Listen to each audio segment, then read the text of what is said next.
The Buck Sexton Show. We're joined now by Kat Timpf. She is a reporter at National Review and a contributor at Fox News. She's also the host of the Kat Timpf Show, which is a new episode airing every Monday on Barstool Sports. Kat, great to have you back. Hey, yeah, thanks for having me. All right, so it's Halloween today, which means that there are costumes, which means people are upset, and there's a lot of anger. There's a lot of hurt feelings out there. What's the latest in the costume wars and the sadness and the PC? Oh, I mean, it's pretty much constant, right? It's absolutely always constant. I mean, last week we saw, Tufts University, basically, students being warned that the police might get involved if, the campus police, if the costumes are too offensive. That's the thing that's driven me the most nuts, because even if name a costume so offensive that it would be illegal. That it would actually be illegal. People don't understand, in terms of free speech, just because, if something's offensive, even hate speech is protected by the First Amendment.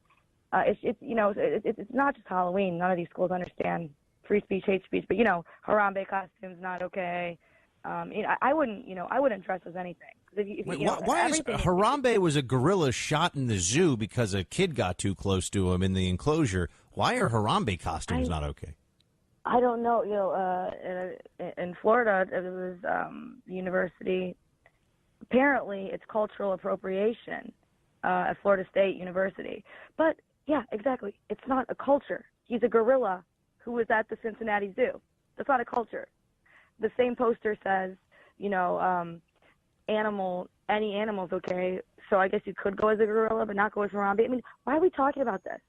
Like, why is this such a big deal?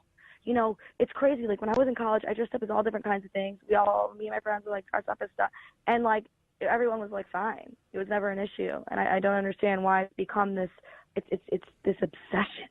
What was your best costume?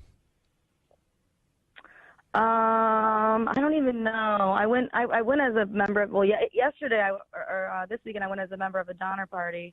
I'm worried that might have been a little too offensive, but I don't know.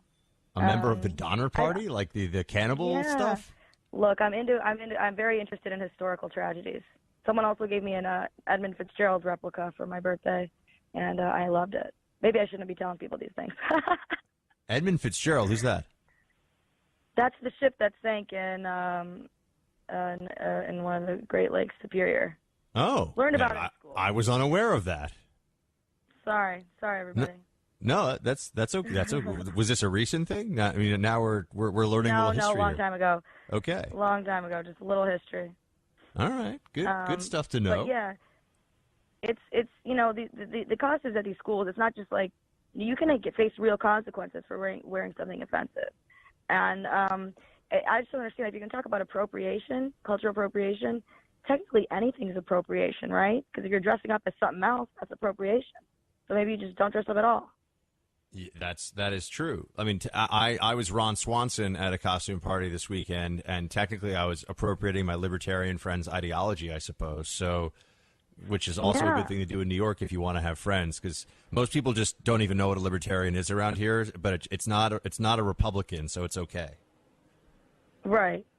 Yeah. Right. Exactly. Anything but that. But Halloween used to be fun. I remember it being fun. And fun is not allowed anymore. Fun is increasingly banned. Funny is definitely banned. Anything that's amusing, chances are it offends someone. So funny is banned unless it's making fun of Republicans, Christians, or white males. Nothing else is ever allowed to be funny. Absolutely. I mean. Go ahead. No, go ahead.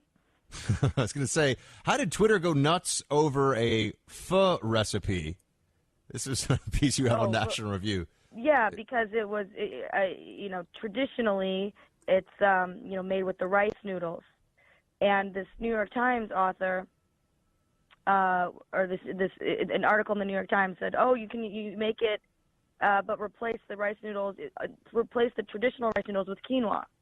And that's cultural appropriation, and they should have just called it vegetable soup, is what everyone's mad about. And people were really, really mad, like really, really, really, really mad. I wrote about this in National Review. And it's like, okay, but pho taste like a different kind of soup than vegetable soup. The broth has a particular flavor. And generally, when people are making or thinking about making a food or, a dish, they, something that's very important to them is they want to know what it tastes like. So that's the best way to describe it. And he said, traditionally it's made with noodles. He wasn't like denying that that's traditionally how it's made. Okay. So yeah, but you can't. And also, was there anything wrong with like fusion food? I remember when that was trendy back in the 90s. Yeah. Yeah. I mean, it's good. Like even I go like I'm Polish and I go to this new hipster pierogi restaurants and they got like jalapenos and pierogies. That's not what I'm used to, but it's Indeed. good. It's yummy. It's yummy. What's the problem?